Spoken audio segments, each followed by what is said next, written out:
빈 포크 탭 택.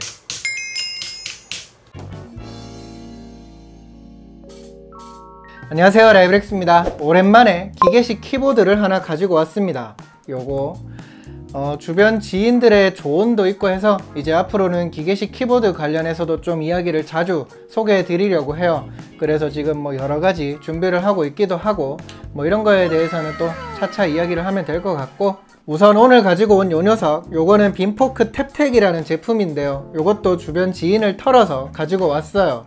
이게 지금 영상에서 보이실지 모르겠는데 맥이라든지 애플 디바이스 여기에 붙여서 쓰기에 좋은 그런 제품으로 지금 알려져 있는데, 보시는 것처럼 작아요. 심지어 무선으로 쓸 수 있고, 이게 이제 어필 포인트로 내세워지고 있는 그런 녀석입니다. 제가 이거를 처음에 알게 된 거는 지인이 소개한 거를 보면서 브랜드라든지 제품에 대한 정보를 알게 됐는데요. 빈포크는 대만의 컴퓨터 주변 액세서리 업체인데 크라우드 펀딩을 통해서 꽤 재미를 본 그런 브랜드라고 합니다. 다만 이제 국내에서는 그 접이식 모니터 스플릿이라는 제품이 이슈가 생겨서 그렇게 긍정적인 이미지는 아닌 것 같더라고요. 어쨌든 이 탭택 키보드 경우에도 펀딩에서 꽤 좋은 성과를 얻은 거라고 합니다. 그만큼 평소에 맥 컴퓨터라든지 애플 디바이스 여기에 붙여 쓸 기계식 키보드를 찾는 분들이 많았다, 이런 방증이 아닌가 싶은데요.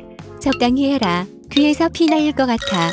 그렇다고 해서 요게 맥에서만 쓸 수 있느냐 하면 그것도 아니에요. 이게 스위치를 통해서 윈도우에서도 쓸 수 있기 때문에 더 이렇게 반응이 괜찮은 그런 느낌도 있습니다. 어떤 제품인지 지금부터 소개해 드릴게요. 보시죠. 많이들 아시겠지만 애플 기기 관련 액세서리 경우에 대부분 다 가격대가 좀 센 편이죠. 빈포크 탭택은 기계식 키보드라는 점을 감안하더라도 수긍할 수 있는 그런 수준을 보여주고 있습니다. 물론 일반 키보드보다는 좀 높은 가격대를 가지고 있기는 해요. 그러면 이 제품은 어떤 부분에서 특징을 내세우길래 크라우드 펀딩에서 좋은 반응을 얻었느냐, 이게 아마 궁금하실 것 같아요. 크게 봐서 세 가지 포인트가 있습니다. 첫 번째는 맥 레이아웃의 무선 기계식 키보드라는 점, 작고 슬림해서 휴대성이 좋다는 점, 그리고 세 번째는 최대 3개의 기기를 페어링해서 쓸 수 있다는 점. 하나가 더 있네요. 뭐냐? 요렇게 딱 켜면 RGB가 들어온다는 점. RGB 쫙 그렇게 4가지를 뽑을 수 있겠습니다. 탭택 요 키보드는 총 78키 그리고 6열로 이루어져 있는 것을 볼 수가 있습니다. 이게 기존에 일반적인 맥 레이아웃 키보드를 쓰던 분들이라면 다소 적응이 필요한 그런 형태를 보여주고 있는데요. 그래도 휴대성까지 고려한 디자인이라는 점을 감안하면 그렇게 나쁘지 않은 수준으로 배열을 짠 느낌이기는 하네요. 제품 전반을 둘러보면 위로는 USB Type-C로 충전할 수 있는 단자가 있는 것을 볼 수 있고, 기본이 맥 레이아웃이긴 하지만 윈도우에서도 쓸 수 있는 그런 설정이 가능한 스위치도 보입니다. 그리고 또 옆을 보면 전원을 켜거나 블루투스 연결이라든지 유선 케이블 연결도 가능한 그런 설정도 되는 거를 확인할 수가 있네요. 저는 게이밍이 아닌 이상은 대부분 무선으로 연결하는 거를 선호하기 때문에 이것도 블루투스로 연결을 해 봤는데요. 전원을 블루투스 쪽으로 해서 켜면 아까 보신 것처럼 RGB가 딱 들어옵니다. 요거 참 간지나요. 괜찮은 것 같아요. 페어링하는 방법도 그렇게 어렵지 않아요. 펑션 키와 이거를 뭐라고 해야 되지? 물결표 요 키를 꾹 누르면 물결표 요 버튼이 깜빡깜빡이는 거를 볼 수 있는데요. 이때 맥북이라든지 아이패드 등에서 블루투스 메뉴로 이동을 해서 연결을 해주시면 됩니다. 그리고 아까도 말한 것처럼 최대 3대까지 연결해서 쓸 수가 있어요. 저는 요즘에 이거를 아이패드에 연결해서 자주 써보고 있는데요. 저 같은 경우에는 스마트 키보드가 있어서 지금까지 이거를 썼었고 앞으로도 계속 쓰기는 하겠지만, 키감이라든지 여러가지 이유에서 이 스마트 키보드를 그렇게 선호하지 않는 사람들도 많더라고요. 그래서 아이패드에 붙였을 키보드를 찾는 분들을 많이 볼 수가 있었는데요. 요거는 보시는 것처럼 아이패드랑 놓고 쓰기에도 적당한 사이즈를 가지고 있으면서 기계식이라서 쫙 이렇게 문서 작업을 많이 하고 할 때도 타이핑을 할 때 꽤 재밌는 그런 경험이 돼서 그런 부분에 있어서는 괜찮은 느낌이 있었습니다.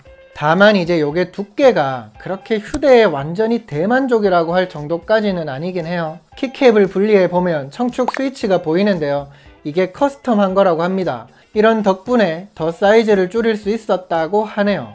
이거는 이제 제조사 설명이에요.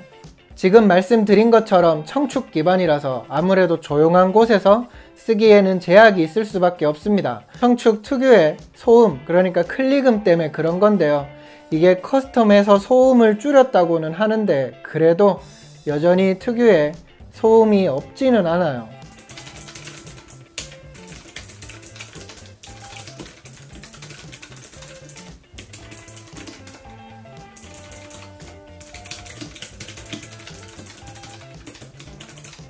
제가 기존에 아이맥에 붙여 쓰는 거는 해피해킹이고 여기에 있는 윈도우에 붙여 쓰는 거는 갈축이라서 그렇게 느끼는 걸 수도 있기는 하지만 요게 오랜만에 써보는 청축이라서 뭐랄까 타자치는 그런 재미가 좀 느껴지더라고요. 네, 좀 경쾌하고 그런 재미는 있었어요.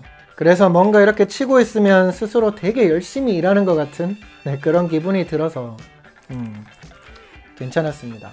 어쨌든 청축인 거를 알면서도 선택을 했다는 거는 그만큼 쓰는 환경까지 고려를 했다 할 수 있을 것 같아서 그런 부분에 대해서는 굳이 단점이다 할 정도까지는 아닌 것 같기는 한데요. 그런데 요게 쓰는 사람들에 따라서는 분명히 단점이라고 할 수 있는 그런 부분들이 몇 가지가 있어요. 제가 봤을 때는 크게 두 가지 정도. 그게 뭐냐? 우선 보시는 것처럼 오른쪽 Shift 키가 너무 짧아요. 이거는 제품을 빌려줬던 지인도 이야기를 했던 부분이긴 한데요. 저 역시 보통 쌍기역이라든지 이런 된소리를 입력할 때 오른쪽 새끼손가락으로 Shift를 누르거든요. 그래서 저처럼 이런 습관이 있는 분들은 엄청난 오타를 경험하게 될 것 같습니다. 제가 이거를 지금 일주일 정도 써보고 있는데 아직도 조금은 적응이 잘 안 돼요. 물론 평소에 왼손 새끼손가락을 주로 써서 Shift를 눌렀다든지 아니면 왼손 새끼손가락에 새로운 능력치를 플러스 1 해주고 싶다 하는 분들은 괜찮은 선택이 될 것 같기도 합니다. 근데 저는 안 높여지더라고요. 이제 한 0.1 정도 올라간 것 같아요. 아무리 해보려고 해도 안 돼. 그리고 또 하나는 타이핑을 하다 보면 자연스럽게 수직으로 누르는 키가 있는가 하면 약지라든지 새끼손가락으로 좀 비껴치듯이 누르는 키가 생길 수밖에 없잖아요. 이때 이제 새끼손가락이라든지 약지손가락으로 이렇게 비껴치듯이 누르게 되는 키는 좀 많이 뻑뻑한? 힘을 좀 많이 써서 눌러야 되는 그런 경향이 있어요. 그래서 그런 것도 손가락의 피로도를 높여서 좀 아쉽게 다가오더라고요. 물론 이제 이것도 손가락에 뭔가 그 피로도를 극복하면서 단련시키고 싶다 하는 분들은 쓰실 수 있겠죠. 그리고 요거를 빼먹을 뻔했네요. 보통 게이밍용 키보드라든지 이런데 전유물 같았던 RGB가 참 매력적으로 다가옵니다. 진짜 이건 어둑할 때 보면 예뻐요. 그래서 불편한 게 있음에도 조금은 쓰게 되는 그런 것도 있었던 것 같네요. 제 입장에서는. 펑션이랑 전구 모양 키 이거를 누르면 RGB 색상이라든지 패턴도 원하는 대로 바꿔가면서 쓸 수가 있습니다. 네, 지금까지 맥용 기계식 키보드 중에 가장 작은 제품이라고 타이틀을 달고 있는 빔포크의 탭택을 소개해 드렸습니다. 이게 아주 저렴하냐? 아니면 속된 말로 닥치고 추천할 수 있냐? 하면 그렇지는 않아요. 기계식 키보드라서 그 특유의 가격대가 있어서 누군가에게는 분명히 부담이 될 수 있고 또 분명히 쓰다가 시행착오를 겪어야 되는 부분들이 좀 있기는 합니다. 아까도 말씀드렸던 것처럼. 그럼에도 맥이라든지 애플 디바이스에 붙여서 쓸만한 기계식 키보드를 찾는 분들이라든지 청축 기반의 그 경쾌한 타건감을 좋아하는 분들이라든지 아니면 이제 저처럼 이렇게 RGB에 환장하는 분들이라든지 이런 분들은 충분히 선택해서 적응하면서 쓰기에는 괜찮은 제품이라는 생각은 들었어요. 특히 그래서 커뮤니티라든지 소셜미디어 이런 데를 둘러보면 이 제품을 선택한 분들이 맥북이 가지고 있는 그 키감이라든지 아이패드 여기에 붙였을 거를 찾다가 이제 선택을 하는 그런 분들이 꽤 있는 것 같더라고요. 그래서 펀딩을 해서 이미 제품을 수령해서 쓰고 있는 분들도 꽤 계시더라고요. 그러니까 이런 대안이 되는 제품도 있다. 이런 정도로 참고하시는 거는 괜찮을 것 같아요. 자, 오늘 영상은 여기서 마무리하도록 할게요. 처음에 말씀드렸던 것처럼 이제 앞으로 기계식 키보드랑 관련해서 여러가지 이야기를 소개해 드리려고 하는데요.